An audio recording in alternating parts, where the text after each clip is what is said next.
Jeremy Adams, Jack Herbert, Brandon Peterson, and Kevin Maguire head to the middle of World War II as Wally finds himself in the body of Jay Garrick, who is in the middle of stopping Hitler from getting the fabled Spear of Destiny and ruling the world.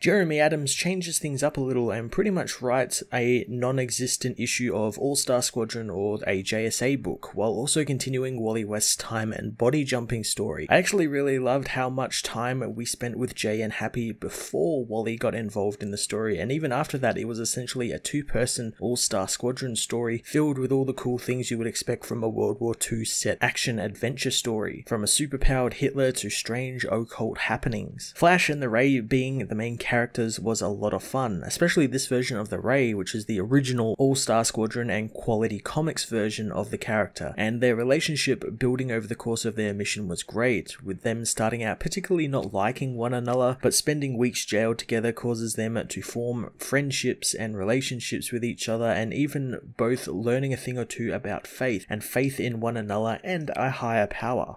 Jack Herbert, Brandon Peterson, and Kevin Maguire all contributed really well to the book, with Jack and Brandon continuing the fantastic decision on one artist doing the past page segments with the Ray and Flash, while another doing the future set stuff with Barry and Oliver and Mr. Terrific. Again, it's that consistency this book has had that has made me really enjoy it. On top of that, we got Kevin Maguire only doing one page of this issue. It was the end page, and it was a perfect tease for what I assume will be his art style next issue, which is a perfect adaptation of the Super Friends cartoon art style and a tease of his issue involving a Wally West possessed reversed Flash. The Flash issue 770 was another really fun time travel and body hopping adventure of an issue, this time changing things up ever so slightly to deliver a fun homage to the JSA and the All-Star Squadron books of the past, while continuing Wally's journey through the Speed Force. I'm going to give this issue a 10 out of 10.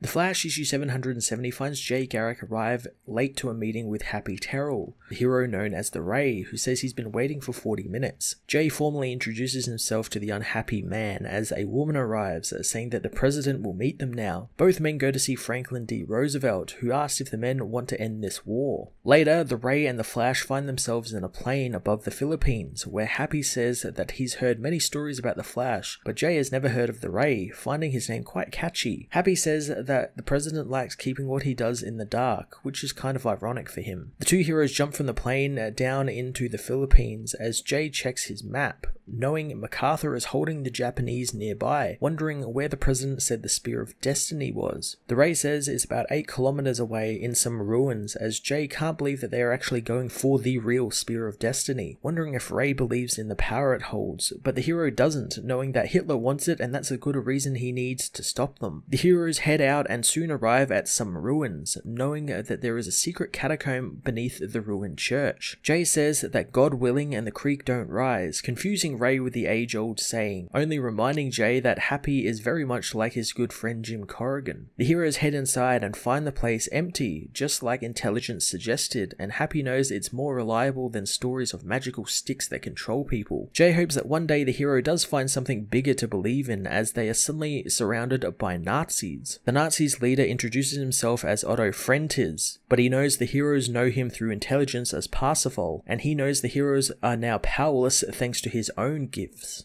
He tells the heroes that they will now return to Hitler with not one, but 3 powerful weapons of war. The heroes are bound and gagged as Otto knows that none of their hero friends know where they are, and they won't know where they are going. The heroes are locked up on the German cruiser Comoron, and for weeks they are interrogated and tortured, eventually with Ray saying that he doesn't feel like he's going to make it, but Jay knows that God hasn't abandoned them yet, but Ray knows there is no God, and bad people win while good people like them die. Jay doesn't believe in that, saying that they were given these powers for a reason, and they are there for a reason. Jay says that he's not feeling so good as well, hoping that the hero makes it out so he can go and find Joan and tell her that Jay loves her. Ray asks what about believing in God and making it out, but the Flash knows that no one gets out alive. The Ray begins to pray, hoping that God will step in now, when suddenly there is a lightning storm that erupts in the cell around Jay, bringing Wally West's consciousness into Jay Garrick's body and blowing apart the hero's chains. Outside, Hitler arrives to meet Otto on the dock, Doc, who tells them that they captured 2 masked heroes who tried to take the spear. Hitler asks for the spear when suddenly the lightning storm erupts from the porthole on the ship, hitting him in the chest. Wally meanwhile gains control of Jay's body, with Ray asking if he's okay.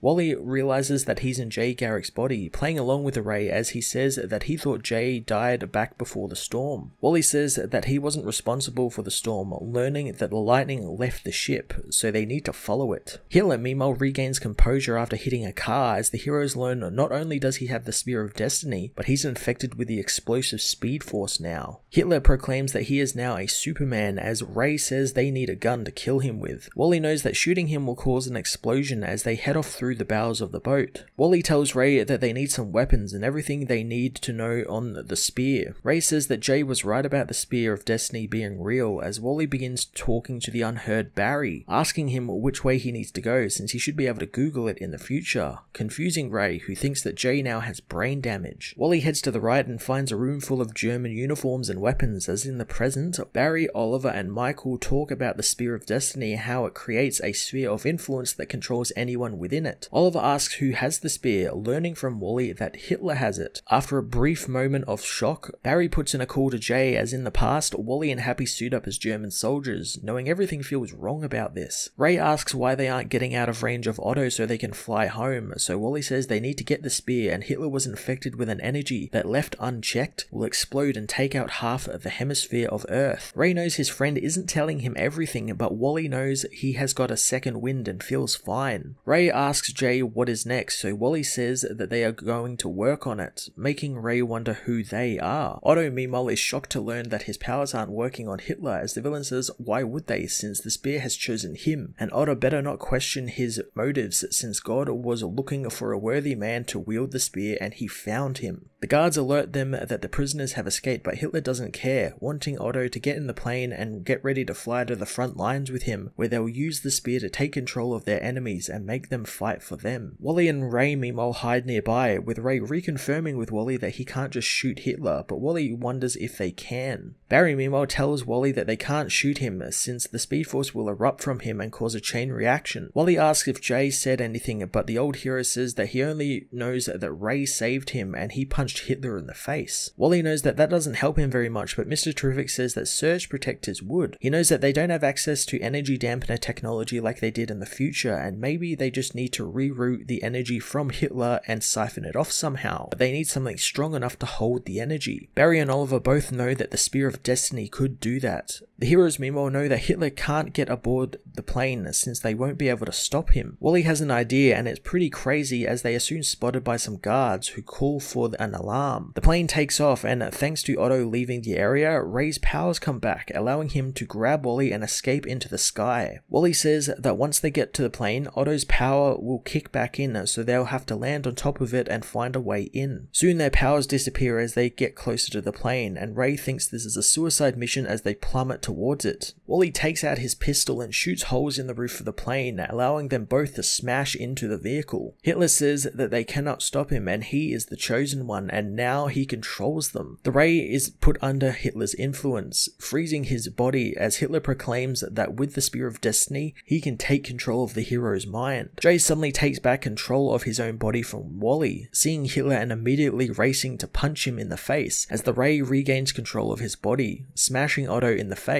Wally's consciousness comes back thanks to Hitler being disrupted, telling the Ray that Hitler is going to blow. Hitler can feel the power in him growing as Ray dives for the spear, grabbing it and shielding himself and Wally with the spear as Hitler explodes, the energy pouring out of him and into the spear, shooting out of the plane and causing Ray and Wally to black out. Later, Wally awakens in Ray's arms, learning that both were knocked out and when Ray came to, he was falling through the air, so he quickly grabbed Wally, not finding any sign of Hitler or Otto, not thinking that they are dead. Ray asks how Wally was able to punch Hitler when he was frozen, so Wally knows that Hitler mentioned that the spear freezes the conscious mind, but he must have freed his unconscious mind, quickly changing the subject to the fact that he missed his chance to punch Hitler in the face. He begins feeling the pull of the Speed Force, hoping Happy will take him to the hospital. Ray says that he will as Wally passes out, saying that it was fun being Jay in his prime as Jay Garrick takes his body back over, quickly reawakening and shouting about Hitler. He finds that Ray has him and is flying through the sky, hoping the hero won't drop him, but the Ray tells him to have a little faith. Barry meanwhile asks where Wally has gone, learning that Wally has been transported into the body of the Reverse Flash, as he is being inducted into the Legion of Doom.